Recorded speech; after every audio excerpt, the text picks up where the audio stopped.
Hola a todos y buenas tardes. Muchas gracias por tomarse el tiempo de aceptar esta invitación.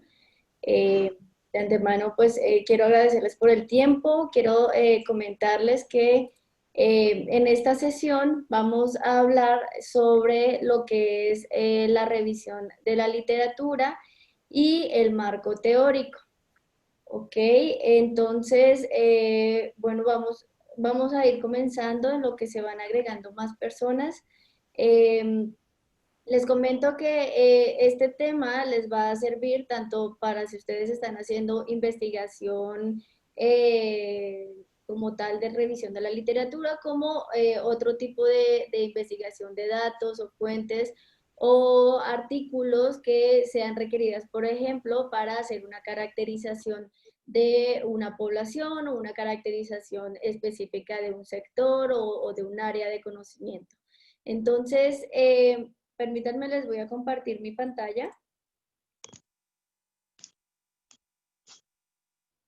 Les agradezco que si tienen dudas, las vayan compartiendo para ir entre todos avanzando. Esto es una clase taller porque les voy a dar como las bases, pero también la idea es que ustedes mismos puedan ir haciendo, digamos, las pruebas que les voy comentando, sobre todo en el tema de las búsquedas de información, de la división de sus respectivos temas. ¿Ok? Bueno. Entonces, antes que nada, les quiero comentar cuáles son los objetivos de aprendizaje. Y básicamente, ustedes en este taller van a conocer la metodología para revisar la literatura que esté relacionada con su problema de investigación específica, ¿no? O su área o tema de investigación. Van a mejorar sus competencias para la búsqueda y la revisión de la literatura también, teniendo en cuenta lo que veamos en esta clase taller, van a poder construir sus marcos teóricos que les van a servir para contextualizar su problema de investigación y van a comprender el papel que desempeña la literatura, las fuentes de información en el proceso de investigación. Entonces, ¿qué se entiende por perspectiva teórica? Pues básicamente la perspectiva teórica es tanto un proceso como un producto. Es un proceso en el que nos vamos incluyendo, nos vamos teniendo una inmersión en el conocimiento que actualmente existe y que está disponible respecto a mi planteamiento del problema. Y es un producto puesto que resulta ya sea en un informe, en marco teórico o como tal en la revisión la parte de la revisión de la literatura. Entonces podemos decir que es un proceso y es un producto, ¿no? Una vez que nosotros en nuestras respectivas investigaciones hemos planteado nuestra problemática, nosotros, permítanme que estoy aceptando aquí de una vez a más personas que se están uniendo. Cuando nosotros hemos planteado nuestra problemática, es decir, cuando ya tenemos definidos los objetivos y las preguntas de investigación, lo que sigue es sustentar teóricamente el estudio que vamos a realizar. Entonces, para sustentar teóricamente este estudio, lo que debemos hacer pues es consultar teoría, consultar fuentes de información.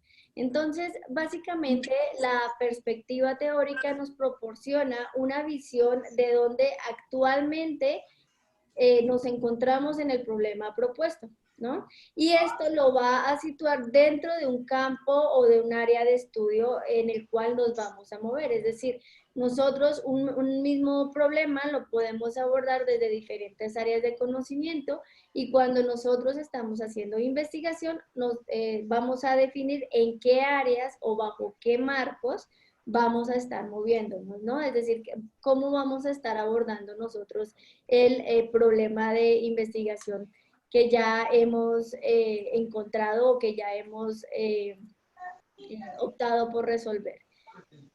Entonces, Una de las funciones del desarrollo de la perspectiva teórica es, bueno, nos ayuda a prevenir los errores que se han cometido en otras investigaciones porque básicamente nos sirve para identificar qué se ha hecho hasta el momento en el tema que yo estoy investigando y eso lo tomo como referencia para ver quizás si han tenido errores, por ejemplo, si mi problema de investigación se trata de medir alguna variable y otras investigaciones ya lo han hecho y han fallado o se han encontrado con ciertas limitantes o ciertas problemáticas. Entonces eso me ayuda a prevenir esos errores que han cometido otros investigadores. También me va a orientar sobre cómo debe de realizarse el estudio. Es decir, esto, el acudir a los antecedentes, nos puede servir para verificar cómo se ha tratado anteriormente el problema específico de investigación, es decir, qué clases de estudios se han efectuado, con qué tipo de participantes, casos, muestras se han hecho, cómo se han recolectado los datos, es decir, si encontramos investigaciones que se han realizado en nuestra área específica de investigación, puede ser que hayan diferentes métodos para llegar a los mismos resultados, entonces nos puede servir como antecedente. También nos ayuda a verificar en qué lugares o contextos se ha llevado la investigación y qué diseños se han utilizado. Entonces, básicamente lo que me ayuda es a darme una orientación. El proceso de la revisión de la literatura, así como del marco teórico, debe ser incluso desde que yo estoy preparando el planteamiento del problema. ¿Por qué? Porque esto me va a servir para darme una idea y conocer todavía más qué es lo que se ha estado trabajando al respecto de mi problema de investigación y por ejemplo, si yo tengo algunos objetivos, si estos objetivos si son funcionales o si de pronto ya fueron respondidos las preguntas con otra investigación o bueno, me va a ayudar a guiarme, ¿no? A orientarme. También me amplía el horizonte del estudio, es decir, básicamente guía al investigador para que centremos nuestro problema y evitemos las desviaciones que son innecesarias. Es decir, por ejemplo, si estamos hablando de un tema como mercadotecnia en general o educación, pues educación y mercadotecnia pues tienen muchas aristas desde donde podemos abordar la problemática de investigación. Entonces, la revisión de la literatura me ayuda precisamente a guiarme, a definir y evitar que yo me desvíe por otras ramas y que pues la investigación se convierta en algo tortuosa e interminable, ¿no? Eh, también me sirve para demostrar la necesidad de realizar el estudio, es decir, si yo, por ejemplo, encuentro que algunas investigaciones ya han realizado eh, estudios de caso o ya han realizado aportes respecto a mi tema de investigación. Esto le puede generar, por ejemplo, nuevas problemáticas, nuevas preguntas de investigación o puede decirnos que básicamente no se ha abordado mucho el tema o que necesita ser abordado desde otras perspectivas. ¿Hay algún comentario o duda hasta aquí?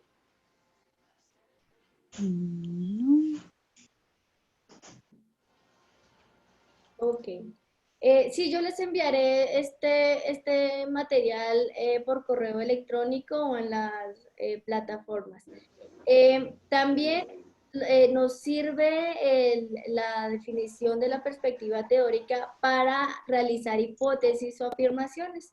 Básicamente, esto nos da en efecto más conocimiento respecto al tema de investigación y por lo tanto yo puedo con argumentos poder establecer hipótesis que van a ser comprobadas posteriormente con algún instrumento o con algún método que yo para comprobar estas hipótesis. También me sirve o nos sirve la revisión de la literatura, la perspectiva teórica, para darnos un marco de referencia para interpretar los resultados del estudio. Puede ser, por ejemplo, que nosotros estemos investigando sobre un tema muy general y existan diferentes teorías que hablan respecto a ese tema. En economía, por ejemplo, si hablamos de las doctrinas del pensamiento económico, entonces vamos a encontrar diferentes teóricos que hacen una aportación diferente y cada una aborda los mismos temas, como por ejemplo el desempleo, como por ejemplo los precios, desde diferentes perspectivas. Nosotros no necesariamente tenemos que estar de acuerdo con alguno de esos autores para demostrar o para verificar qué dicen al respecto y si yo, por ejemplo, pudiera complementar, incluso hasta criticar una teoría basándome en los resultados de mi investigación. Okay. Las etapas del desarrollo de la perspectiva teórica, lo que yo hago es una revisión analítica de la literatura correspondiente y posteriormente construir el marco teórico. Antes de construir el marco teórico, debo la literatura que hay, es decir, verificar qué hay escrito hasta el momento respecto al tema de investigación. En algunos casos, cuando estamos haciendo investigaciones, pues esta perspectiva teórica o estas teorías del tema central de la investigación, del objetivo de mi investigación y de las preguntas que bueno, oye, disculpa tantito. De investigación. ¿Alguien está hablando? Sí, es que no se escucha bien porque muchos tienen su micrófono encendido, entonces si lo pueden desconectar, porque ya no te escuchamos a ti. Ok, sí, por favor, no sé quién tenga el micrófono activado. Usted lo puede silenciar de ahí de su menú, silenciarlos a todos, no es necesario que tengamos los micrófonos abiertos. Sí, sí, ya creo que silencié, lo que pasa es que estaba aquí concentrada en la presentación, pero sí, sí, por favor, de preferencia, tener los micrófonos apagados para que no nos confundamos entre el ruido. ¿Alguien levantó la mano? ¿Levi?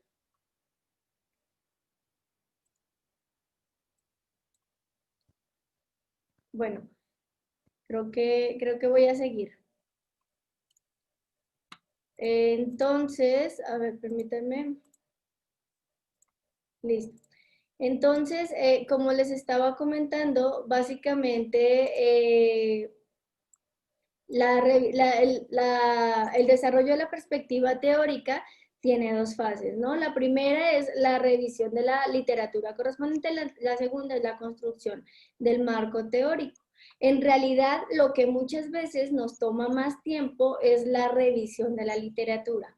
¿Por qué? Porque esto consta de unos pasos en donde debemos detectar, consultar y obtener la bibliografía o las fuentes y materiales que puedan ser utilizados para los propósitos del estudio. Entonces, a veces esto es lo que nos toma más tiempo y ya después de que ya los hayamos consultado, pues la construcción del marco teórico resulta mucho más fácil. De antemano les pido disculpas si pongo mucho texto en las diapositivas, pero me interesa que queden aquí en las diapositivas como las ideas centrales. Entonces, el primer paso de la revisión de la literatura, o para poder iniciar con la revisión de la literatura, debemos elegir palabras clave. Es decir, estamos investigando sobre mercadotecnia o sobre educación, pero si nosotros no elegimos palabras claves que que sean distintivos y que estén estrechamente relacionados con la idea o el tema central del planteamiento del problema o del objetivo de la investigación, entonces la búsqueda va a ser interminable y también pues puede resultarnos muy difícil encontrar información y fuentes que sean relevantes para nuestra investigación, ¿sí? ¿Por qué? Porque si los temas son vagos o imprecisos o muy generales, pues obtendremos una consulta que no nos va a dar nada de certeza si nos sirve o no para la investigación. Aquí les puse este ejemplo en donde yo digo, bueno, mi tema de investigación es la educación, ¿no? Y bueno, si yo pongo únicamente la educación en Google, que es uno de los buscadores más comunes, me salen 726,000 resultados. Entonces, la educación es un tema muy amplio, muy abstracto, que no me va a permitir encontrar la información más relevante que me pueda verdaderamente servir para mi revisión de la literatura, ¿no? Es decir, si yo estoy caracterizando, por ejemplo, un estado y le pongo empleo, pues empleo en general no me va a salir de empleo formal, empleo informal, empleo a nivel mundial, empleo, todas las posibles búsquedas, e incluso blogs y diferentes fuentes que puedan existir con la palabra empleo.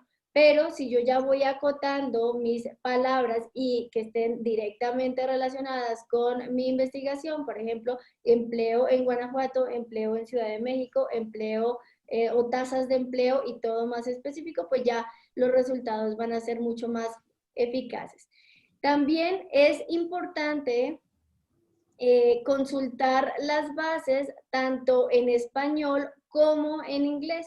¿Por qué? Porque muchas de las fuentes de información, muchos artículos de investigación están en inglés, ¿no? Sabemos que el inglés es uno de los temas más comunes a nivel mundial y entonces nos puede, si nosotros únicamente buscamos referencias en español, puede ser que nos estemos acotando a los resultados que hayan en español y puede ser que dejemos por fuera quizás información importante que nos pueda servir para nuestra investigación.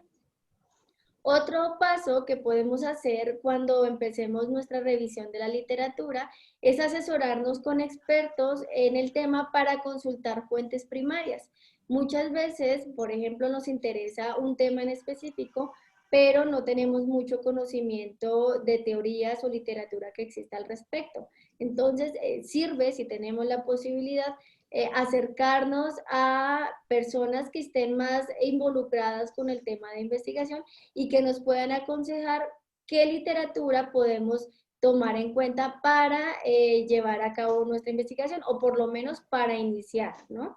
Recordemos que otra estrategia también de la revisión de la literatura y del marco teórico es consultar las fuentes de información, por ejemplo, un artículo de investigación, irnos a las listas de referencias y verificar qué referencias, qué fuentes consulta el autor o los autores para ver si alguna de estas nos puede servir, ¿no? Es como una bolita de nieve, perdón, en donde podemos ir consultando autor tras autor y así nos vamos relacionando más con el tema. También otro consejo es que al consultar las bases de datos, únicamente debemos enfocarnos en las referencias que se relacionen estrechamente con el problema específico a investigar. Es decir, por ejemplo, si yo pongo educación y pongo estadísticas sobre educación, me puede salir educación, estadísticas de educación primaria, estadísticas de educación secundaria, educación a nivel mundial, educación, rezago educativo, etcétera, ¿no? Pero si, por ejemplo, yo lo pongo estrechamente relacionado con lo que yo quiero buscar, aquí les pongo el ejemplo, la educación en México, y bueno, aquí les pongo un truquito que ahorita les voy a enseñar, que es para que me salgan únicamente archivos en Excel, ¿no? Y entonces aquí yo puedo ver que están las series de educación superior y aquí está unas estadísticas que quizás nos puedan servir si estamos hablando de temas de educación superior. Lo mismo sucede para cualquier tipo de bases de datos que consultemos. No, por ejemplo, si estamos haciendo un estudio sobre algún análisis clínico, pues no nos sirve de nada ver bases de datos que hablen sobre otro tipo de temas, ¿no? Porque nos vamos a llenar de mucha información.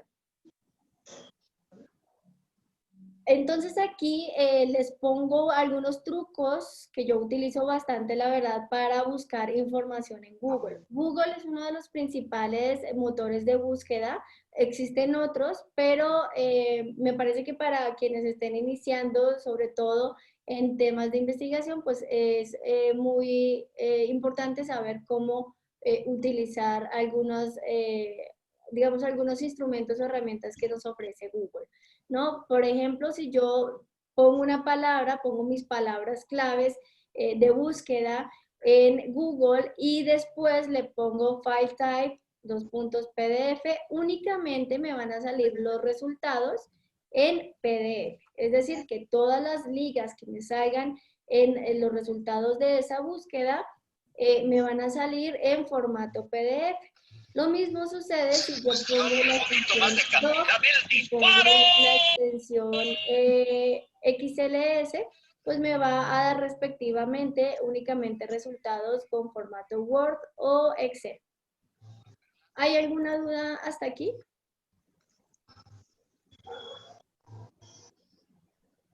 ¿Todo bien?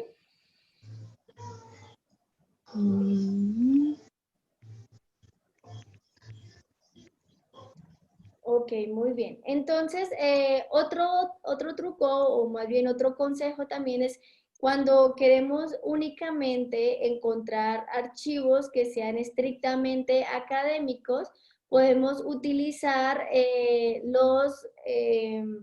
bueno, más bien, ya me salté uno. Bueno, cuando queremos encontrar únicamente archivos o resultados que sean estrictamente académicos, podemos utilizar el buscador de Google Académicos, Scholar Google, para filtrar los resultados de búsqueda. De esta manera, los resultados que vamos a obtener van a ser artículos de investigación, capítulos de libro, libros completos, etcétera, que están subidos a la plataforma de Google Académico, y pues que también nos va a arrojar estos resultados.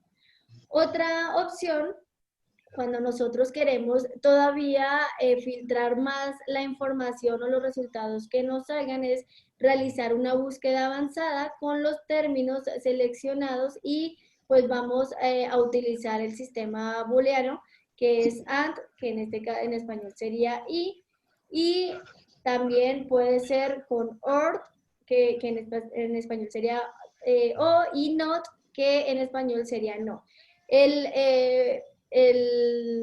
La palabra o el operador y me va a poner, por ejemplo, si yo pongo educación y marketing, ¿no? Entonces me va a salir todos los resultados que tengan tanto la palabra educación como la palabra marketing, ¿no? Si yo pongo el operador o, me van a salir las palabras o que tengan los resultados, perdón, o que tengan la palabra educación o que tengan la palabra marketing. No necesariamente debe tener las dos. Y si yo pongo el operador not, implica que yo no quiero que me salga, por ejemplo, el marketing, ¿no? O que, por ejemplo, yo quiero que filtrar la búsqueda de información, pero sin que me salga algún tema en específico o alguna palabra en específico, yo voy a poner el operador not, y esto va a evitar, me va a filtrar, me va a sacar de mis resultados todos los links o todos los resultados que tengan la palabra que yo no quiero encontrar. ¿Ok? ¿Hay alguna duda hasta aquí?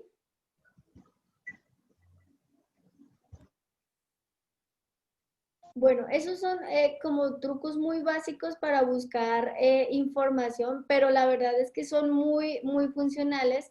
En mi caso, yo utilizo mucho el filtrar los archivos en PDF, porque casi siempre los artículos de investigación o cualquier fuente de información que sea más confiable, pues está en archivo PDF en los respectivos sitios web.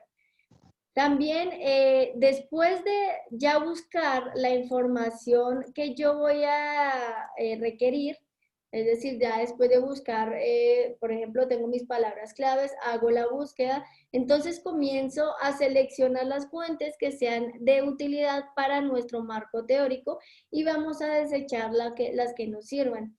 En mi caso, yo, por ejemplo, digamos, tengo una búsqueda, lo que hago es ver si son artículos de investigación o capítulos de libro, leo la introducción o leo el resumen ejecutivo y esto más o menos me da una idea para identificar si esa fuente de información me sirve o no.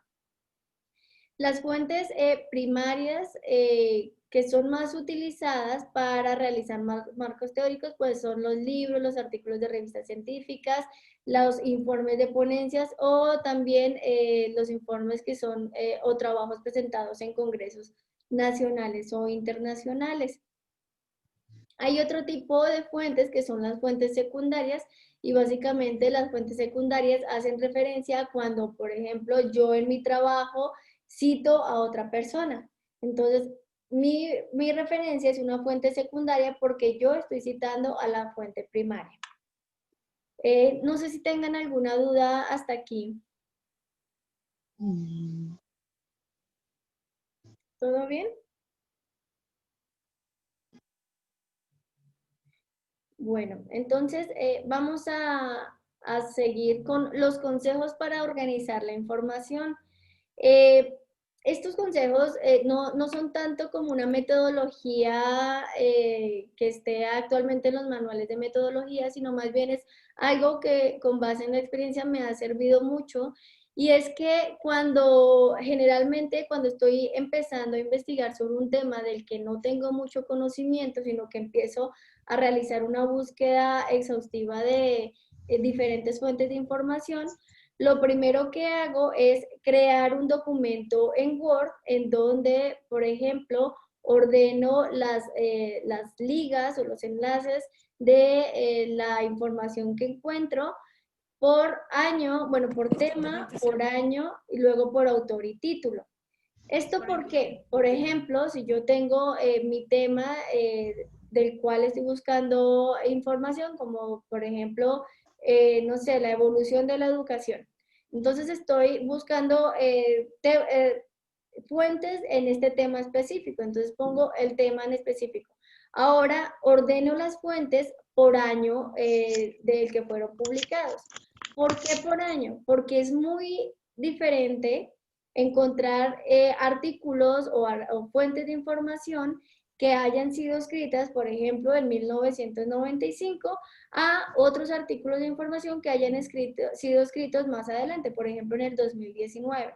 Esto lo que me da a mí es una perspectiva histórica de la evolución de los aportes que yo pueda encontrar respecto a un tema en específico, ¿sí?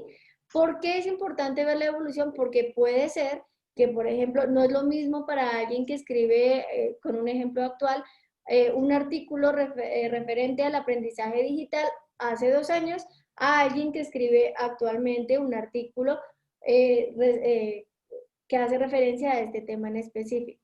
¿Por qué? Porque ya hay contextos históricos que han marcado las pautas para cada uno de los desarrollos. Entonces, a mí como investigadora me sirve ver cómo ha sido la evolución de los aportes que se han realizado en este tema. Y bueno, es importante aquí, yo les aconsejo que si lo hacen, utilicen la herramienta de títulos en Word, porque esto les ayuda a navegar más fácilmente en la información, para organizar la información en un documento, y ya cuando ustedes vayan a construir su marco teórico, tienen todas sus referencias ordenadas, de tal manera que ustedes saben del tema en específico, qué aportes se han hecho, en qué años y qué autores han hecho qué aportes.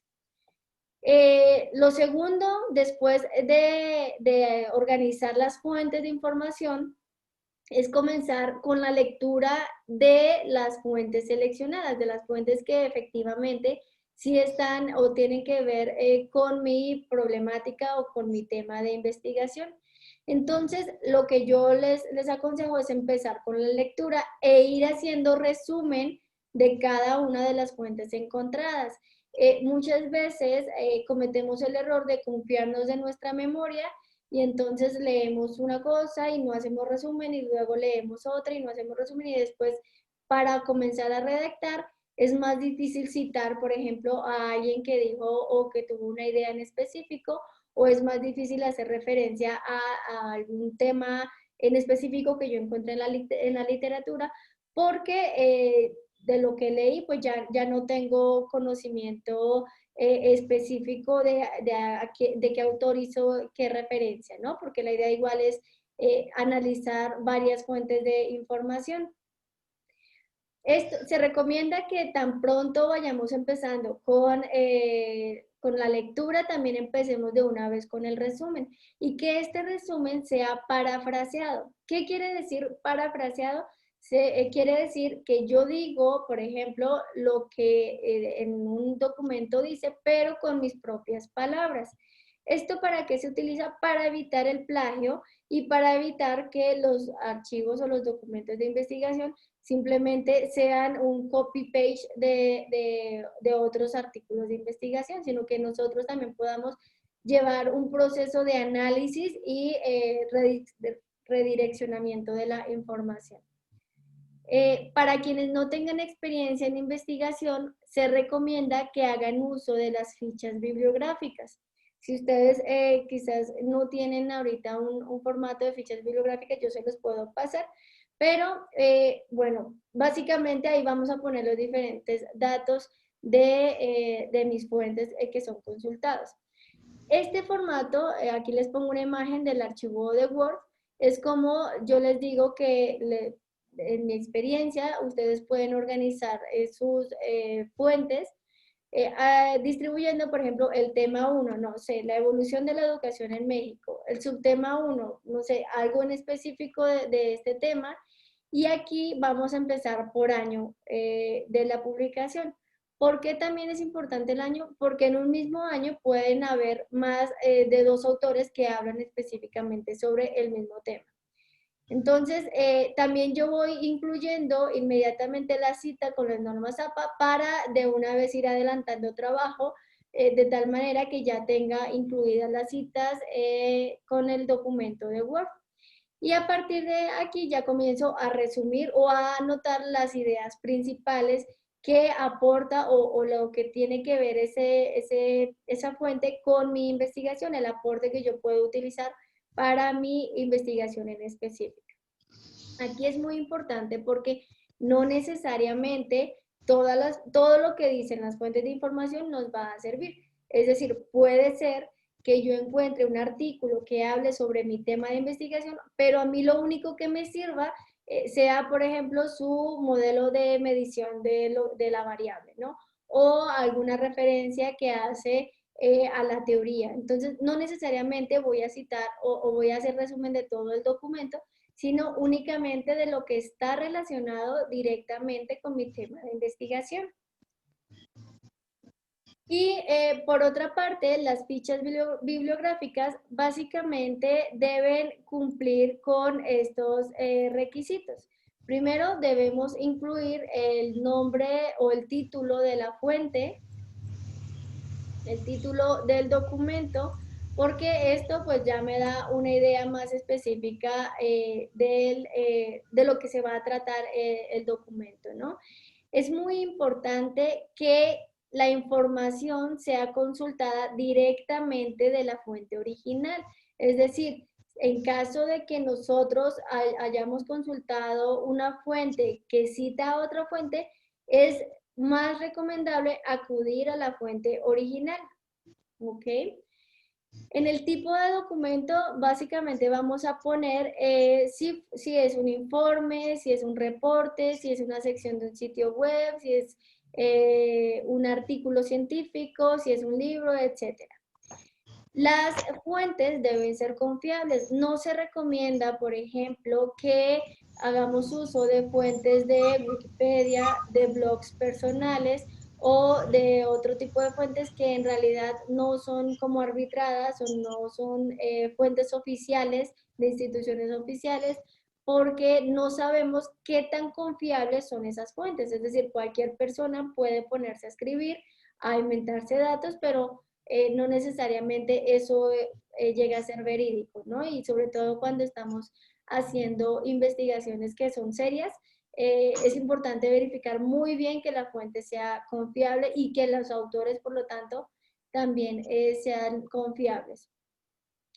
En cuanto a los datos que sean relevantes al proyecto, básicamente aquí es describir con nuestras propias palabras las ideas y las conclusiones del documento que analizamos, ¿no? Anotar con nuestras palabras todos los datos e información que sean relevantes para la investigación, y si se van a incluir citas, incluir como máximo citas textuales, como máximo 2 citas por cada una de las fuentes consultadas. Es lo que les comentaba, no vamos a copiar y pegar todo lo que dice un texto, sino 2 citas textuales, y evitando o procurando que sean menores a 40 palabras. O que si es mayor a 40 palabras, que sea solamente una cita textual. Y pues verificar que estos datos pues sí estén realmente relacionados con nuestro tema de investigación. ¿Ok?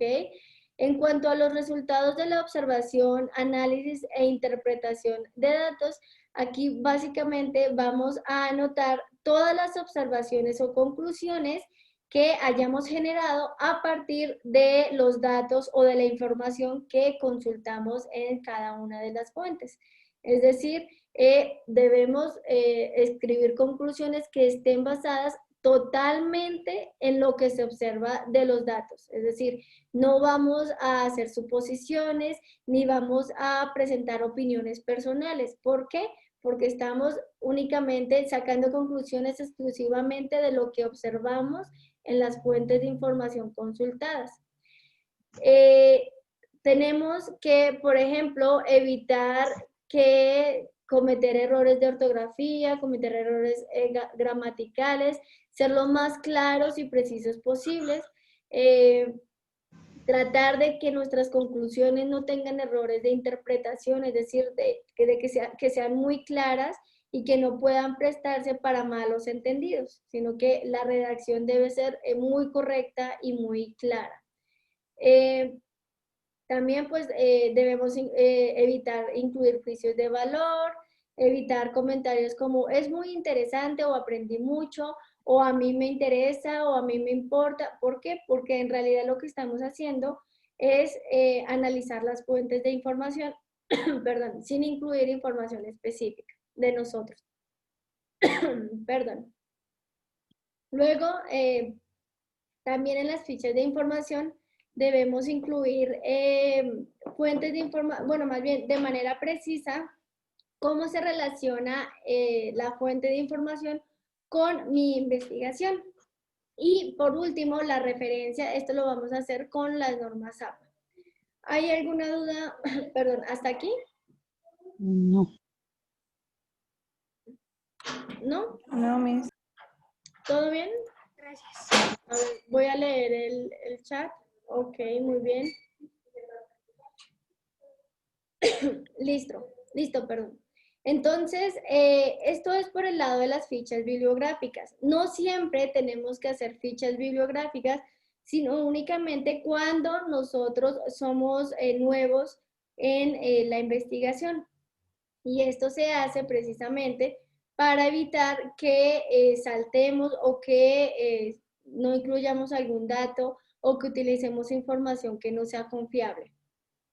O también para cuando utilizamos información que no está relacionada directamente con el proyecto. Perdón. Algunos consejos para que ustedes sinteticen la información es que, bueno, previamente habíamos visto o hemos visto con el maestro Enrique Soriano, perdón, que cuando vamos a redactar, esto lo vimos en la presentación que hizo el maestro Enrique Soriano o en su libro, y es que cada párrafo generalmente únicamente incluye una idea. Es decir, en un documento cada párrafo expresa o debería expresar una única idea. Esta idea principal se dice en las primeras líneas del texto y luego se desarrolla o se argumenta. Entonces, lo aconsejable para comenzar a sintetizar o a resumir la información es que después de leer cada párrafo, si el párrafo tiene relevancia o tiene algo de interés que pueda servir para mi investigación, lo que puedo hacer es, después de leer cada párrafo, escribir con mis propias palabras la idea principal, ¿sí?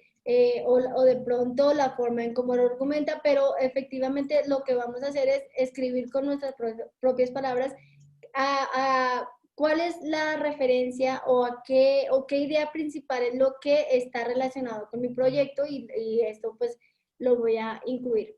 Si hay ideas que son muy específicas o ideas que yo considero que pueden servir para ampliarlas más cuando ya esté redactando mi marco teórico, lo importante es que también ustedes pongan el número de página. ¿Por qué? Porque posteriormente, si después quieren volver a consultar la misma fuente de información y quieren expandirse un poco más en la idea que ustedes ya resumieron, colocan el número de página y así les es más fácil encontrar la información específica. También es necesario tratar de evitar poner citas textuales. Únicamente ponerlas cuando con nuestras palabras sea más difícil decir exactamente o transmitir la idea que quiere decir el autor que nosotros consultamos. Entonces, tratar de evitarla lo más posible y si lo ponemos, tratar de que sea con menos de 40 palabras, a menos de que tenga que ser de más de 40 palabras. Y aquí les pongo que también en su resumen la resalten con algún color y pongan el número de página para recordar que son ideas textuales y que no se les olvide en su marco teórico citarlas como tal, ¿sí? Porque si no citamos las ideas textuales como citas textuales, estamos incurriendo en plagio. Entonces, eso es lo que queremos evitar. También lo importante de podemos hacer resúmenes de párrafo por párrafo o podemos hacer resúmenes del documento como tal, que es básicamente cuáles fueron los resultados a los que llegó el autor, cuáles fueron sus principales conclusiones o también qué metodologías utilizaron en el documento. Por ejemplo, si, no sé, para analizar algún sistema de medición por ejemplo, la gestión del conocimiento en alguna localización específica, utilizaron alguna metodología con encuestas, por ejemplo, a tantos empresarios o a tantas personas, pues incluirlo porque eso nos va a servir como marco para poder mostrar en nuestra revisión de la literatura que ya se han realizado por ejemplo, investigaciones similares y que esas investigaciones llegaron a tales conclusiones o que llegaron a tales resultados y pues eso nos sirve para precisamente ampliar el campo de estudio y verificar qué información o qué fuentes se han hecho al respecto. Bueno, ¿hay alguna duda hasta aquí? ¿O algún comentario que les gustaría hacer?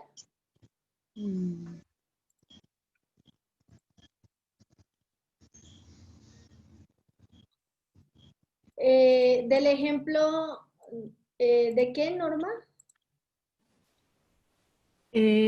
Con respecto a la diapositiva previa, Perdón.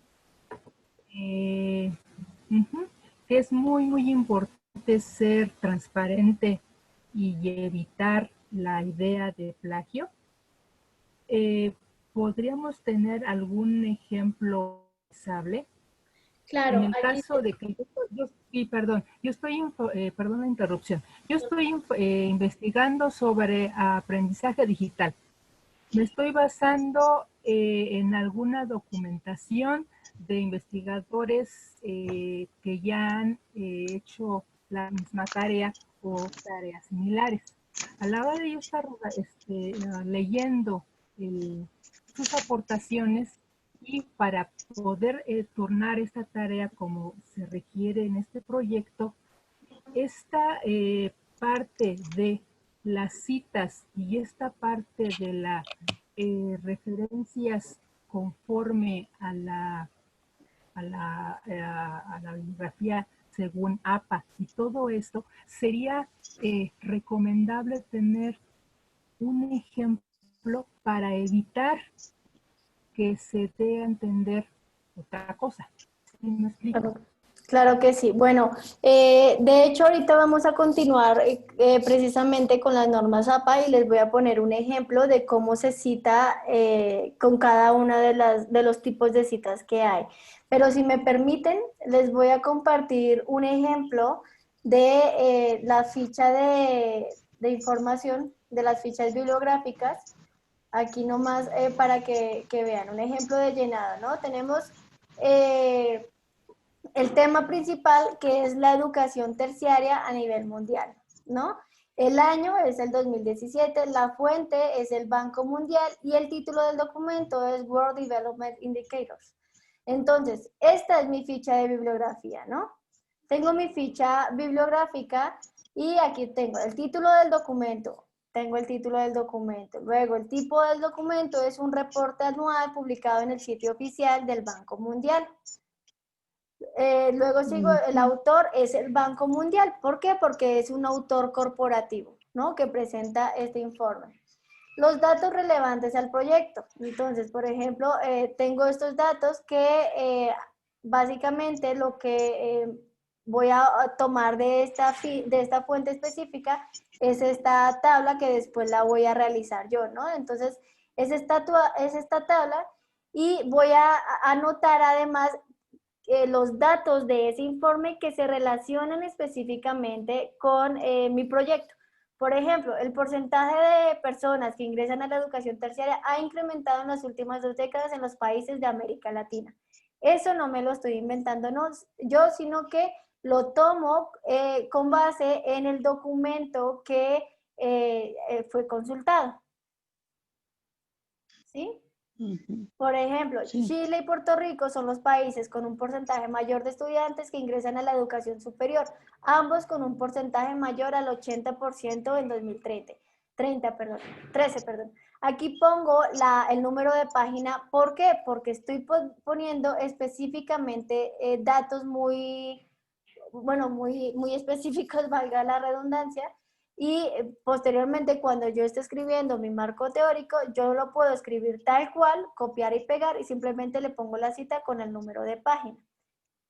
Si se dan cuenta, aquí simplemente en las fichas bibliográficas estoy anotando los puntos en los que este informe se relaciona con mi proyecto de investigación.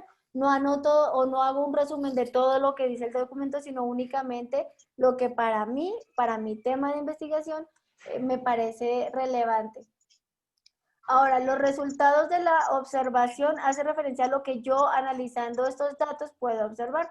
Por ejemplo, el crecimiento ha sido moderado en el ingreso a la educación terciaria y en 2013 México se posicionaba por debajo de Puerto Rico, Chile, Argentina, Colombia, Cuba, Brasil, Ecuador y Panamá en cuanto al porcentaje de personas inscritas en educación terciaria.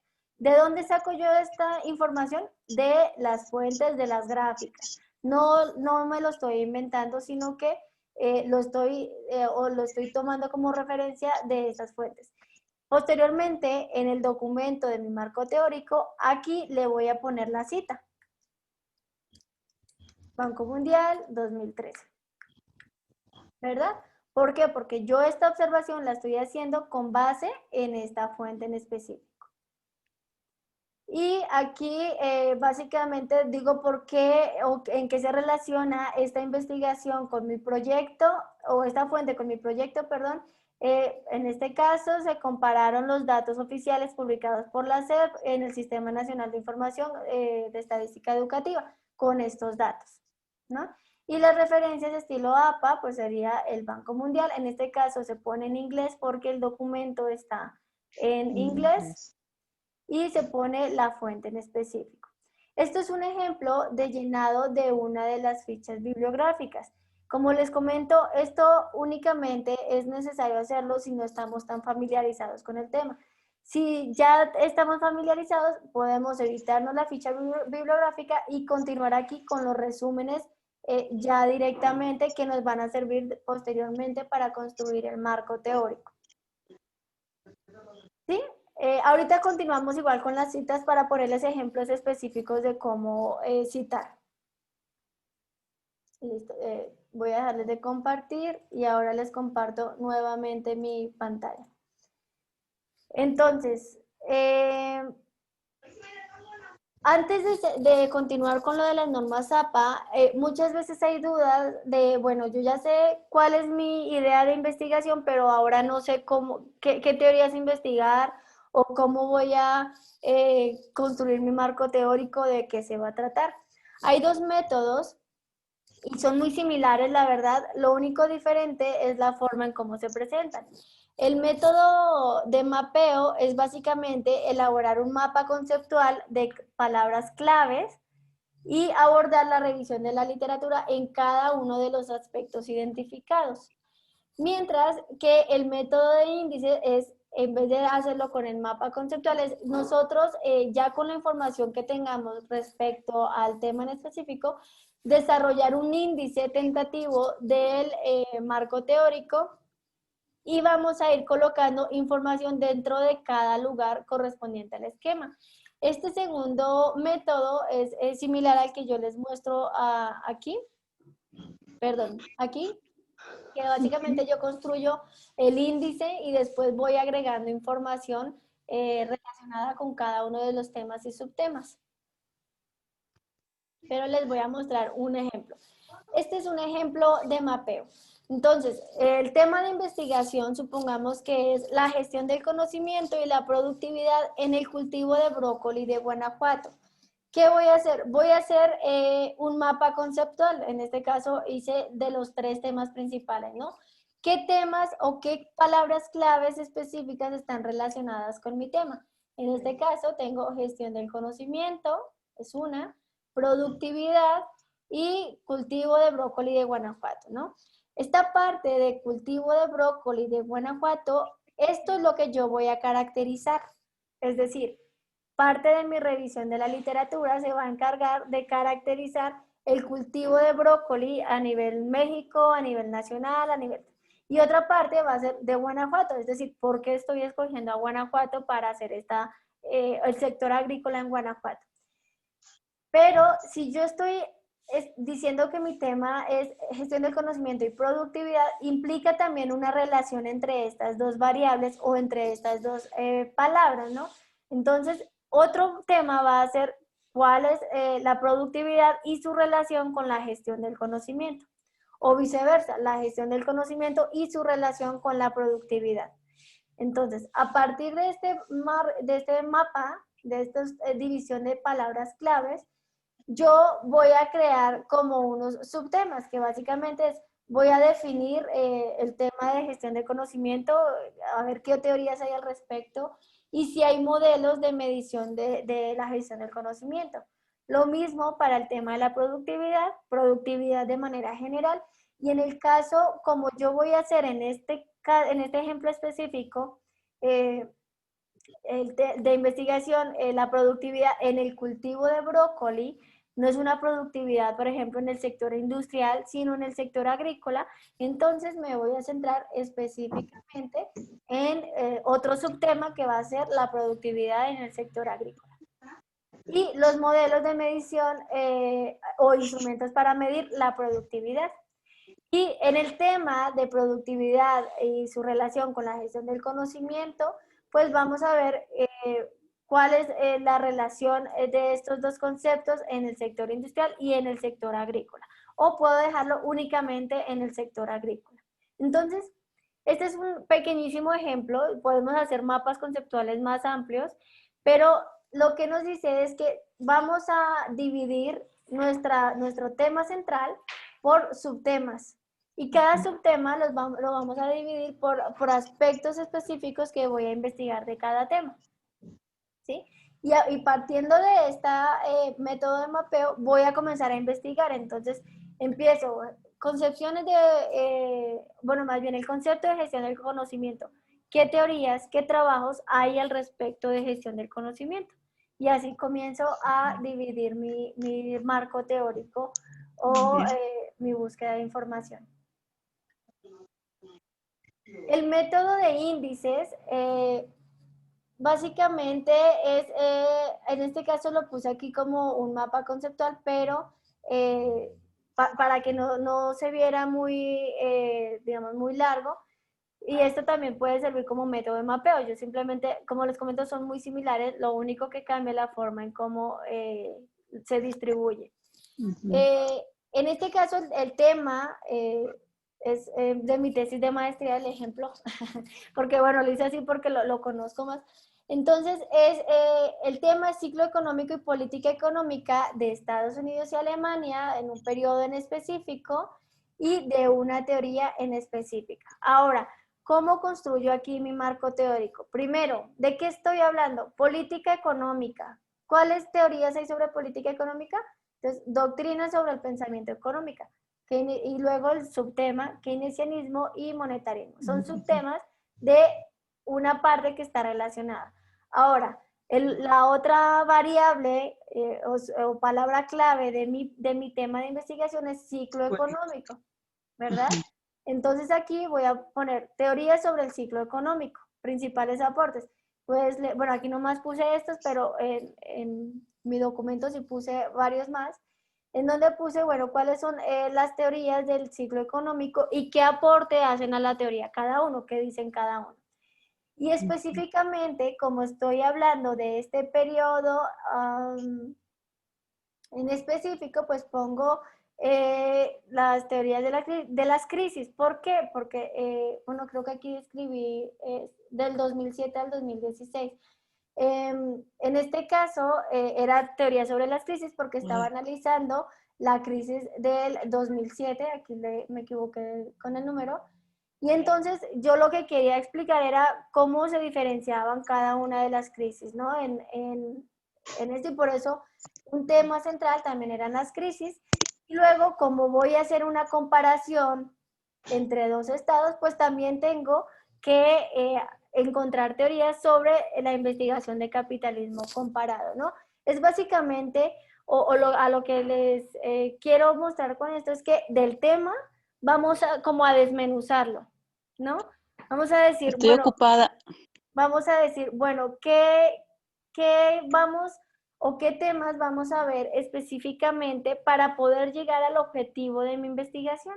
Entonces, vamos a desmenuzarlo, vamos a dividirlo en temas y subtemas y partiendo de ahí vamos a comenzar a hacer nuestro análisis de fuentes de información. Esto es importante hacerlo antes, o bueno, es como cíclico, porque es importante hacerlo antes de comenzar a buscar la información, pero también es tentativo, es decir, conforme vayamos buscando más información, puede ser que vayamos agregando más temas o vayamos cambiando los subtemas, pero es importante generar un índice o un mapa para darnos una idea general de hasta dónde vamos a abarcar en nuestro marco teórico, para no comenzar de pronto a ya extendernos muchísimo y querer reescribir toda la teoría económica en nuestra tesis, y no, pues no, ¿verdad? Sino que vamos a centrarnos en nuestro tema específico de investigación. Por eso es importante seguir algunos de estos dos métodos que son aconsejables para definir muy bien nuestro marco teórico.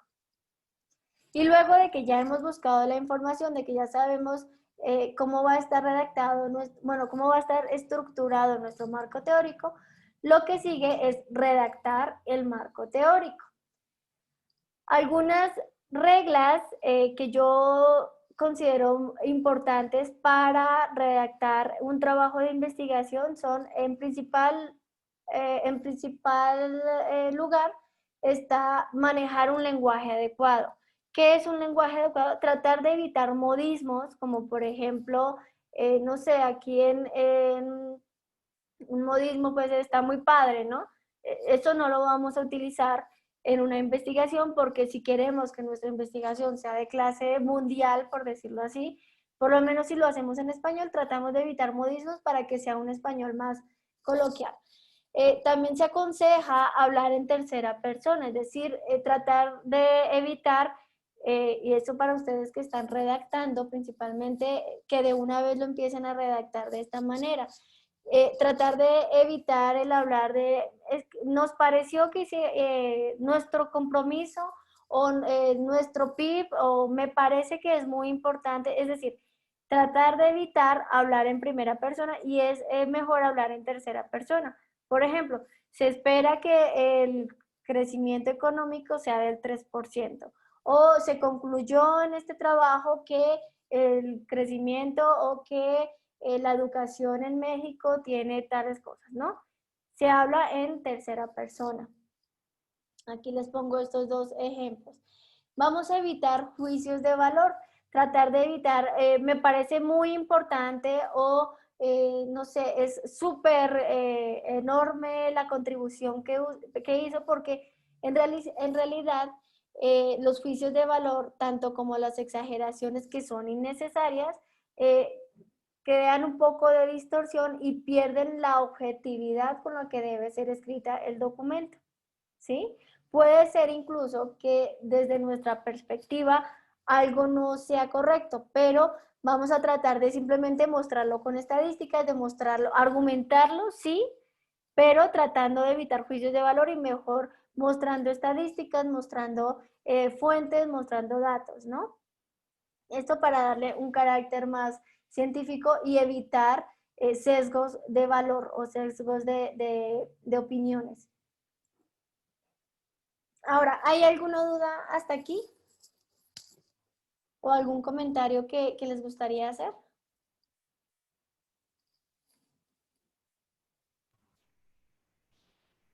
El uso de la ficha bibliográfica me pareció muy interesante, muy claro, muy estructurado a seguir. En mi opinión, ese es el ejemplo que voy a utilizar para guiarme. Muy bien, claro que sí. Claro que sí, doctor Carpio. Precisamente ahí, en cuanto a al plagio, hay diferentes plataformas que detectan el plagio de los documentos escritos. Una plataforma que es, claro que sí, yo les comparto las fichas, el formato de las fichas bibliográficas y la presentación se los voy a compartir. Como les comentaba, una plataforma que es gratis es Plagium. Hay otras que son de paga como Turnitin y no recuerdo ahorita el nombre de otra, pero básicamente nos dicen qué porcentaje de nuestro texto es plagio, ¿sí? Y eso lo que hace es detectar de los enlaces, de toda la información que hay en la red, de dónde proviene nuestra información, ¿sí? Muchas veces también hay digamos, como un porcentaje establecido que es aproximadamente el 20%, y esto es básicamente porque muchas veces hay estilos de escritura que son muy similares, pero no significa que haya plagio. Entonces, lo importante en este caso sería verificar que la información no sea exactamente igual y que no esté escrita exactamente con las mismas palabras. Un ejemplo, bueno, aquí les voy a poner, aquí se los pongo con Plagium, permítanme, se los voy a poner a ver si encuentro algún texto rápidamente. Por ejemplo, les voy a poner el texto que yo escribí en la ficha, que se escribió en la ficha bibliográfica en el sitio web de Plagium para que ustedes vean, vamos a verificar si tiene plagio o no. Entonces, está el sitio web de Plagium, que ustedes también lo pueden verificar, les digo que es de uso gratuito. Y aquí en esta parte ustedes pegan el texto que ustedes redactaron y le pueden dar búsqueda rápida o búsqueda profunda. Aquí en búsqueda rápida, pues rápidamente nos va a decir si de pronto esa información está en algún otro artículo o en algún otro documento. En este caso, como no se encontraron documentos que hagan uso de este texto, entonces esto no es plagio, ¿no? ¿Por qué? Porque está escrito con nuestras propias palabras. Dado lo contrario sucedería si, por ejemplo, a ver, les busco algo que ya está escrito en internet y que yo lo copie tal cual. Aquí está, a ver, permítanme. Por ejemplo, voy a poner un ejemplo, que lo hago rápido, permítanme un segundo, por favor.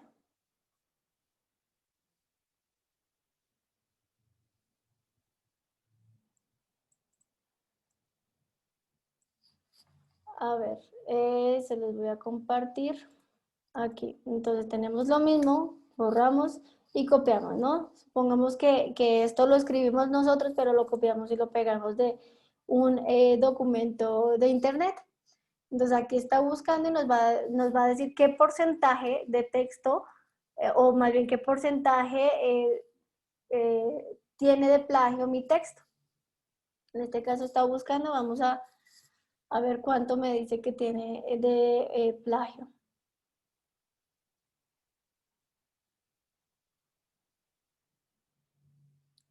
Mira aquí, dice que el 100% es, yo saqué mi texto de este artículo que es Fines de la Educación en el siglo XXI.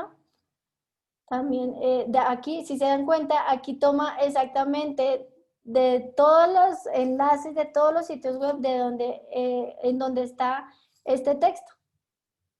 Entonces, si se dan cuenta, pues es súper plagio, ¿no? Porque copié y pegué exactamente lo que dice el artículo. Entonces, es importante, incluso ustedes lo pueden probar después de que terminen de redactar algo, se van a esta página de Plagium, lo copian, lo pegan y verifican a ver qué tal les quedó escrito, si les detecta plagio o no. Bueno, ya casi para terminar, esta parte de las normas APA es muy importante, como les digo, no solamente para esta investigación, sino para todas las que ustedes realicen de aquí en adelante, porque básicamente las normas APA son estándares que nos dicen cómo, o son estándares que nos ayudan a la hora de codificar varios componentes de la lectura científica. Estos nos dicen cómo es mejor redactar, cómo es mejor formar de pronto un documento de investigación para que, perdón, quienes escriban textos científicos lo hagan de esta manera. Perdón. Entonces, perdón, ¿qué aspectos tienen en cuenta las normas APA? En las normas APA vienen desde los márgenes y formato de los documentos, la puntuación y las abreviaciones que se deben utilizar. Es muy aconsejable, por ejemplo, tratar de evitar las abreviaciones. ¿Por qué? Porque, por ejemplo, es muy diferente las abreviaciones como las utilizamos en México a cómo las utilizan, por ejemplo, en España, o como las utilizan en Colombia, o como las utilizan en otros países de habla hispana. Hay algunos ejemplos, creo que el maestro Enrique nos hablaba la abreviatura de licenciado, en donde unos es simplemente LIC, aquí en México es LIC, la abreviatura, en otros países es L, punto, en otros es otra abreviatura. Entonces, para evitar ese tipo de confusiones, lo mejor es cuando redactemos evitar las abreviaciones. También las normas APA tienen en cuenta los tamaños de letra, cómo se deben construir las tablas y figuras y en general cómo se deben citar las referencias o las fuentes de información que nosotros consultamos. En este taller nos vamos a centrar específicamente en esta parte de la citación de referencias. En el documento que yo les compartí a ustedes está, digamos, los márgenes y el formato como tal del documento de las normas APA de la 7ª edición que salió este año. Entonces ahí ya está, en ese formato que yo les compartí, ya está el tamaño de letra, el tipo de letra que debe ser, cómo debe ser el formato de las tablas, los títulos y las fuentes, ¿no? Pero en este caso nos vamos a centrar específicamente en la citación de referencias porque en ocasiones hay quienes tienen dudas al respecto. ¿Cuándo se utilizan las citas y referencias? Cuando nosotros utilicemos ideas de otros autores, siempre debemos citar o darle crédito a esas ideas. Ok, muy bien. Siempre vamos a utilizar crédito a esas ideas y ese crédito se conoce como cita. Por ejemplo, si yo digo que el cielo es azul y es mi teoría, y yo lo demuestro en mi documento que el cielo es azul, y alguien más va a decir, ah, es que el cielo es azul, pues esa persona me tiene que citar a mí porque esa idea yo la demostré y yo la argumenté. O sea, si no lo hiciera me estaría robando mi idea, sería plagio, ¿no? Algo importantísimo es que todas las fuentes que se citen en el texto, dentro del texto, deben aparecer en la lista de referencias al final del documento. Hay personas que se confunden con las citas y las referencias. Una cosa es la cita, que es lo que yo pongo dentro del texto, y otra cosa es la referencia, donde me aparecen todos los datos de la fuente de información que ya fue consultada y que yo ubico al final en la lista de referencias. Yo no ubico toda esa información cada vez que cito a estos autores. Lo único que voy a poner en este caso son los apellidos y el año de publicación. ¿Ok? Entonces, hay diferentes tipos de citas. Una de ellas son las citas textuales. ¿Qué son citas textuales? Básicamente es cuando yo copio y pego lo que dice una persona, o un autor, o varios autores. Estas citas textuales se dividen en dos.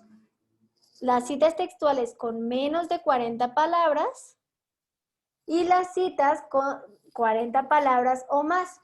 Las citas de textuales con menos de 40 palabras, como en este caso, yo pongo concretamente los sectores estratégicos del Estado son automotriz, autopartes, metalmecánico, químico, petroquímico, bla, bla. Esto es textual, si se dan cuenta. Entonces, estas citas yo las debo poner dentro del texto. ¿Qué quiere decir dentro del texto? Que si yo estoy escribiendo un párrafo, en ese mismo párrafo va a estar esta cita. Pero la cita debe estar, digamos, entre comillas, si se dan cuenta aquí. Debe estar entre comillas, no le van a poner cursiva, sino normal, con el mismo tipo y tamaño de letra, sin cursiva, entre comillas, y después, inmediatamente después de la cita, van a poner, de la cita textual, van a poner la fuente, que es Universidad de Celaya, en este caso, el año y la página. ¿Por qué la página? Porque es una cita textual. Si alguien más me lee a mí mi trabajo y quiere verificar que efectivamente un documento de la Universidad de Celaya dice específicamente esto, pues va a ir a la lista de referencias, va a buscar este archivo, va a ir a la página 40 y efectivamente va a estar esta cita. ¿Sí? Se pone la cita y el punto va hasta después de la cita. No antes, va después. ¿Ok? ¿Hay alguna duda de este tipo de cita? ¿Todo bien? Muy bien. Entonces, otro tipo de citas son aquellas citas que son textuales, pero con 40 palabras o más. Este tipo de citas deben tratar de evitarse lo más que se pueda. ¿Por qué? Porque si no las evitamos, imagínense nuestro documento, nuestra investigación lleno de citas textuales, pues básicamente es como copiar y pegar de diferentes fuentes. Eso no es como si no hiciéramos el análisis bueno, más bien el proceso de análisis y redacción, que es como el proceso de la investigación. Está bien, yo leo muchas cosas, pero yo las analizo, las interpreto y lo escribo con mis propias palabras. Estas citas textuales, en este caso, yo les pongo ese ejemplo, son citas con más de 40 palabras. Estas van a ir aparte del texto, es decir, yo tengo mi párrafo, lo estoy escribiendo, pero esta cita no la voy a incluir dentro del párrafo, sino va después en un párrafo aparte. ¿Sí? Este párrafo aparte debe llevar sangría. ¿Qué es sangría? Simplemente este espacio que vemos aquí. Una sangría hacia a la izquierda, bueno, a la derecha más bien. Sin comillas, a diferencia de la cita textual de menos de 40 palabras, esta ya no lleva comillas. ¿Qué es lo que nos está diciendo que es una cita textual? La sangría. ¿Sí? La sangría me dice que es una cita textual porque está aquí aparte y además porque está aparte del párrafo. va a ir a doble espacio, interlineado doble, igual que el texto normal, y al final de la cita se va a colocar un punto. Si se dan cuenta, más bien aquí antes de poner la fuente, pongo el punto, ¿sí? Y luego pongo la cita y también pongo la página. ¿Por qué? Porque a pesar de que es una cita con más de 40 palabras, también sigue siendo una cita textual. Entonces, se coloca la cita, se ponga el autor, el año y la página. ¿Alguna duda de este punto? ¿Todo bien? Ok. Otro tipo de citas son las citas parafraseadas. Como les explicaba en un inicio, la acción de parafrasear significa utilizar las ideas de otros autores, pero con mis propias palabras. No significa que son mis ideas, son citas de otros, pero las estoy expresando con mis propias palabras. De las citas parafraseadas hay dos tipos de citas o hay dos formas en las que yo las puedo incluir. La cita en paréntesis, que es basada en el texto, en donde básicamente yo pongo lo que dice la cita, pero no incluyo al autor dentro de mi texto. Si se dan cuenta, en este caso yo leo, a pesar de los esfuerzos del gobierno y de los empresarios, la inversión en ciencia y tecnología de México y específicamente Guanajuato sigue siendo insípida si se compara con los estándares internacionales, dado que tanto a nivel nacional como estatal se destina un porcentaje menor al 0.75 del PIB. ¿Sí? ¿Por qué pongo esta cita? Porque yo no me estoy, esa no es mi idea, no es algo que surgió de mi cabeza, sino que yo lo investigué en otra parte. Entonces, inmediatamente pongo la cita y al final pongo el punto. ¿Sí? Pongo en este caso el autor, el año y la página. ¿Por qué creen ustedes que yo pongo la página en este caso?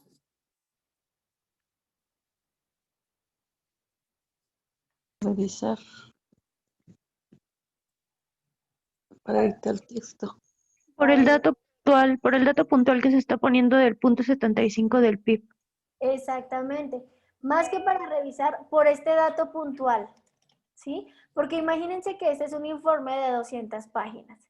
Entonces yo pongo este dato puntual y digo, pues si quieren revisar si es verdad lo que estoy diciendo, váyanse a este informe. Imagínense revisar todo el informe para verificar exactamente dónde dice este dato puntual. Entonces, para eso ponemos la página específica. No siempre es necesario poner la página específica. Por ejemplo, si en mi cita en paréntesis habla de la idea general de lo que dice el autor en su artículo, pues simplemente pongo CICES, 2015 y cierro el paréntesis. ¿Verdad? Porque hablo de algo en general, no de algo muy específico o de una idea muy específica. Ahora, la cita narrativa, que también se denomina basada en el autor, es cuando yo incluyo al autor dentro del párrafo. Es decir, si ustedes leen, digamos, todo esto sin incluir los paréntesis, ¿cómo se leería? Alguien que me ayude a leer, por favor. Según la OCDE, el número de adultos que trabajan en empleos que requieren.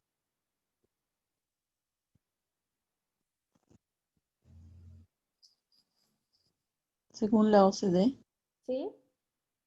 el número de adultos que trabajan en empleos que requieren habilidad baja, tales como trabajadores de servicios y trabajadores de ventas en tiendas y mercados y ocupaciones elementales, ha aumentado en 10.5 puntos porcentuales desde el 2002 hasta el 2017. Si se dan cuenta, gracias María, si se dan cuenta, en este caso la OCDE, que es el autor del informe, hace parte del párrafo, ¿sí? Es decir, yo lo incluyo aquí, según la OCDE, el número de adultos. Si yo pusiera la OCDE dentro del paréntesis, entonces se leería, según el número de adultos que trabajan en empleos, no estaría congruente. Entonces, hay dos formas de presentar las citas. Una cosa es basada en el texto, es decir, sin incluir al autor dentro del texto, sino de manera general. Y otra cosa es basada en el autor, es decir, donde yo incluyo aquí directamente al autor. ¿Y ese no sería plagio? No, ¿verdad? No, porque aquí lo estoy citando, Ajá, ok. ¿sí? Y es más, incluso aquí le estoy dando relevancia al autor. Entonces yo podría decir, por ejemplo, según Hernández Sampieri, la metodología de la investigación se utiliza para tal cosa, ta, ta, ta. Estoy diciendo que Hernández Sampieri dice eso, ¿no? Pero entonces el nombre del autor o el apellido del autor va afuera del paréntesis, si se dan cuenta. ¿Sí? Sí. Pero Sí. enseguida, si ponemos el año y la página, ¿por qué ponemos el año y la página siempre? Porque si a mí me interesa ver este dato específico, voy a ir a la lista de referencias y voy a verificar que OC de 2019 esté en mi lista de referencias y ahí yo puedo ir a consultar las fuentes de información que fueron usadas para mi investigación. ¿Ok? Ok. Otro consejo, ¿cómo, a ver, bueno, aquí les pongo más bien acá, recomendaciones. Estas ya son las últimas recomendaciones, se las pongo así con mucho texto porque les quiero enviar esta presentación y de pronto para que quede muy claro. La primera es que, como les comenté al principio, siempre, de ser posible, citemos las fuentes primarias.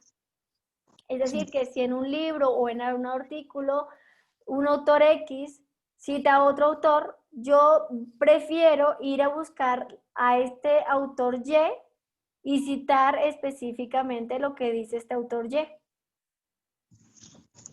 Ya solo en dado que no se pueda citar la fuente primaria, ahí sí se haría como una fuente secundaria, pero de preferencia siempre citar al autor original.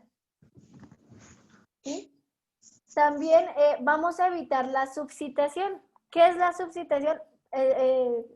Establecer pocas citas, ¿sí?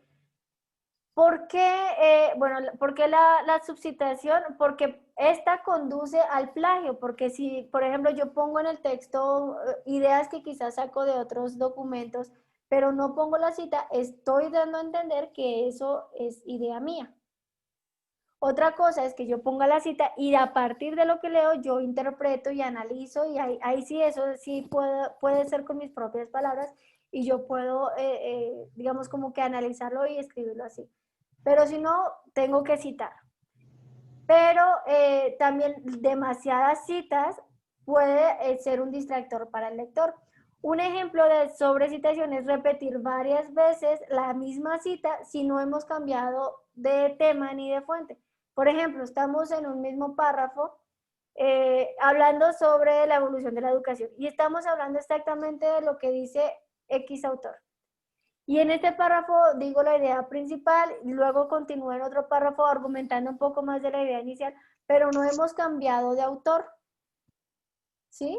Y no hemos cambiado tampoco de tema. Entonces, no es necesario, a menos de que incluya un dato muy específico, no es necesario volver a incluir al autor que ya cité previamente. Ya si después cambio de autor o cambio de tema, sí es necesario volver a citar.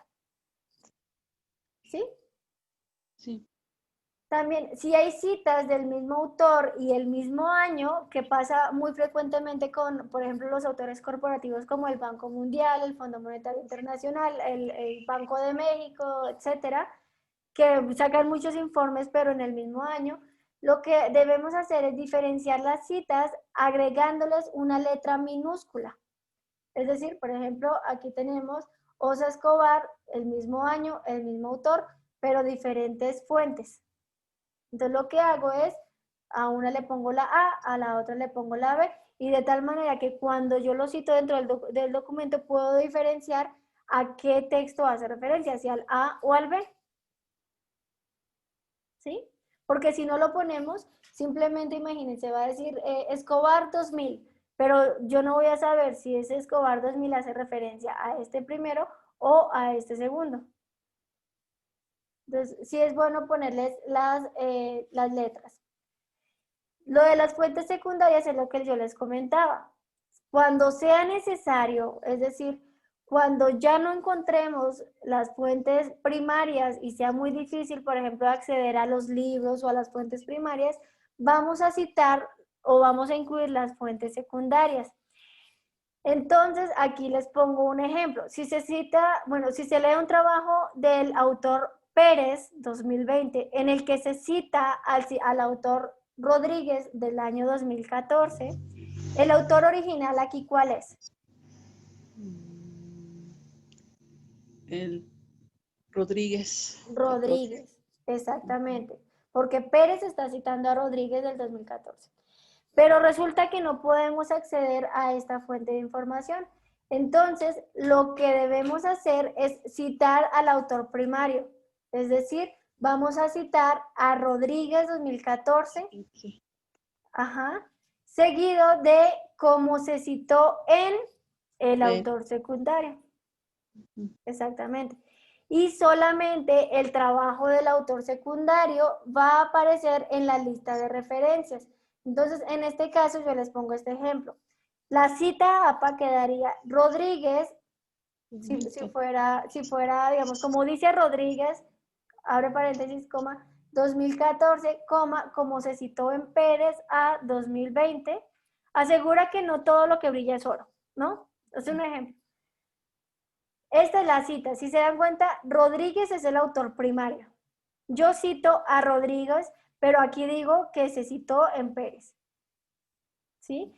En la referencia bibliográfica ya no voy a citar a Rodríguez, voy a citar a Pérez, porque yo no leí a Rodríguez, yo leí a Pérez. Entonces, cito la fuente secundaria. Más bien, pongo la fuente secundaria en la lista de referencias. ¿Sí, les quedó? ¿Sí me hice entender? Sí. ¿Sí? Sí. Muy bien. Aquí es muy fácil para ustedes que manejan Word utilizar la herramienta de citas y referencias en Word. ¿Ustedes ya la han manejado? Sí. Bueno, para quienes no, básicamente utilizamos en la pestaña de referencias, aquí en insertar cita, vamos a definir el estilo de cita. En esta parte, si se dan cuenta, aquí estamos utilizando las normas APA. Hay otros estándares que se pueden modificar aquí, pero generalmente por default Word tiene las normas APA. Simplemente vamos a darle en insertar cita y vamos a colocar los datos que nos pide ahí. Lo primero es identificar qué tipo de fuente es la que voy a estar citando, es decir, si es un artículo de revista, si es un informe, si es un documento en un sitio web, que es, por ejemplo, cuando encontramos los PDF en un sitio web. Si no sabemos si es un artículo, si es un libro, lo ponemos como documento en sitio web. Y ya esta herramienta nos dice absolutamente todo lo que debemos poner. Aquí, si me permiten, les voy a compartir mi pantalla de Word. Para aquí ponerles el ejemplo. Entonces, permítanme un segundo. Para que no nos quedemos con dudas. Entonces, supongamos que yo voy a ingresar una cita, en este caso, me voy a referencias, le voy a dar ingresar cita. Ustedes están viendo mi pantalla, aquí hay diferentes tipos de orígenes que yo puedo seleccionar. Puede ser un libro, una sección de libro, un artículo de revista, un documento en el sitio web, un sitio web, etc. Si yo pongo un documento en el sitio web, es cuando hay, por ejemplo, un archivo en Word o un archivo en PDF que se abre directamente en el sitio web. No es como tal una pestaña de un sitio web, sino es un documento. En los autores, cuando son personas, le vamos a poner aquí en editar, le ponemos el apellido, los apellidos, el primer nombre y el segundo nombre. Cuando son corporativos, por ejemplo, que no diga el nombre de un autor específico, sino de una institución como el Gobierno de México, como el Banco Central, como la Reserva Federal, etcétera, le voy a dar aquí el autor corporativo y aquí voy a poner, por ejemplo, Banco Mundial, ¿sí? En el nombre de la página web pongo el nombre del informe o del archivo que yo estoy consultando, ¿no? Entonces, supongamos que el archivo se llama indicadores de desarrollo. En este caso únicamente se pone si el documento está en una subpestaña del Banco Mundial. En este caso podemos poner Banco Mundial o lo podemos dejar en blanco. ¿Sí? Lo que llenamos es este primero. Aquí ponemos, copiamos y pegamos la dirección URL, el año, en este caso puede ser el mes y el día. ¿Ok? Podemos mostrar otros campos bibliográficos si tenemos otros datos específicos, como por ejemplo cuando hacemos los artículos de revista, que también podemos poner el volumen de la revista, el número y las páginas que son consultadas, que generalmente cuando son artículos de revista dice, bueno, es un artículo de la página 1 a la 32, ¿no? Esto, ¿para qué les va a servir? Aquí yo voy a incluir algunas. Aquí les va a mostrar en esta parte todas las citas o referencias que ustedes tengan. Que yo voy a incluir algunas de las que ya tengo. Si se dan cuenta, en esta parte están todas las citas que ustedes van incluyendo.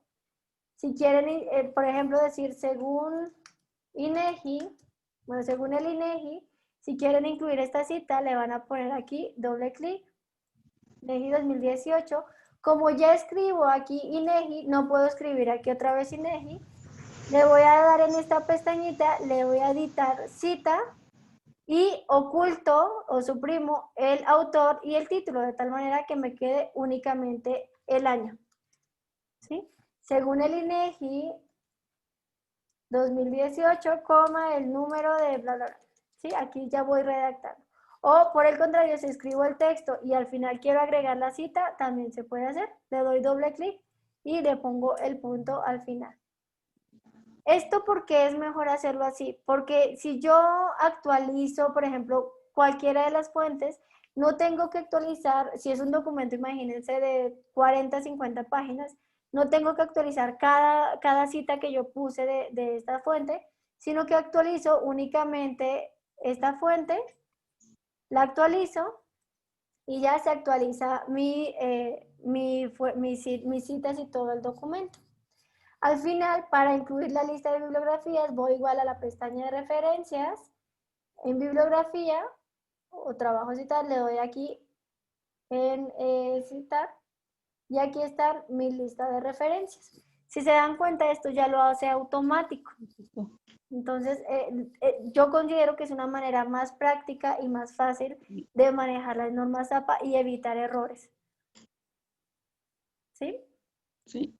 Listo, muy bien. Ahora les vuelvo a compartir mi pantalla. Ya casi vamos a terminar. Permítanme. Y bueno, aquí. Listo. Eso sería todo. No sé si tengan alguna duda al respecto o tengan algún comentario que quieran hacer.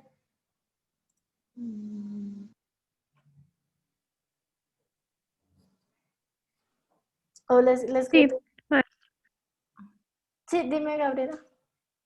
sí, bueno, yo creo que para los que vamos o van comenzando con esto de la investigación y las normas APA, se puede buscar en internet, solo metiendo así normas APA o cómo referenciar en formato APA, algunos detalles para ir afinando todo esto que usted nos dijo y sobre todo para que lo vayamos practicando, ¿no? Porque, por ejemplo, el que se citen uno, dos o tres autores a lo largo del texto se hace de manera diferente, ¿no? O cuando nos va a mandar en la parte de las referencias, al final de cierto tipo de documentos, hay que poner una liga como esta que usted tiene, que al final que dice obtenido de.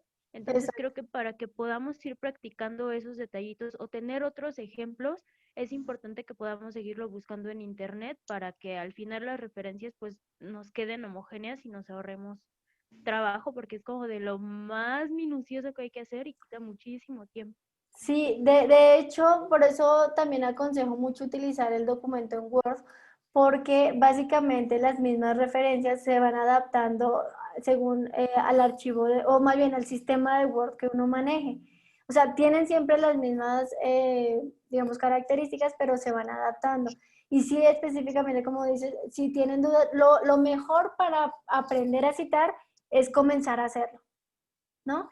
E ir practicando. E incluso pueden ustedes, cuando vayan a redactar, buscar conectores de redacción, buscar, en esos conectores están, por ejemplo, cuando hacemos referencia, que podemos utilizar el según tal persona, de acuerdo con, o tal persona o tal institución se afirma que.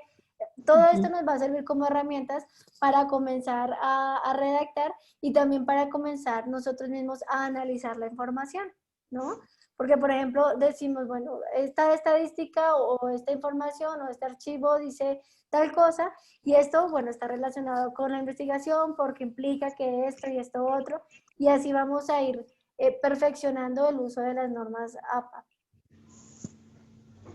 De todas maneras, también les voy a enviar, en el archivo que les envié del formato de redacción, ahí hasta el final están ejemplos de cómo se citan con normas APA de acuerdo al tipo de documento, por si tienen alguna duda. Sí, está bien. Bueno, pues eso sería todo de mi parte. Yo les voy a enviar el archivo a sus correos, a los diferentes grupos. Espero que haya sido de mucha ayuda esta presentación, sobre todo para disipar dudas. Si tienen dudas específicas, no, pues coméntenmelo.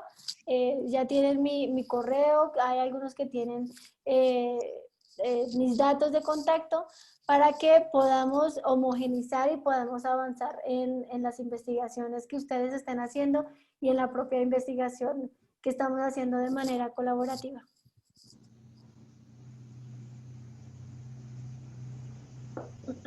Ok, permítame,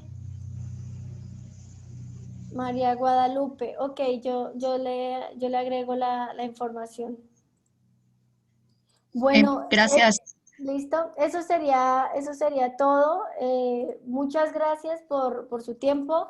Seguimos en contacto y nos vemos próximamente para otro taller. ¿Listo?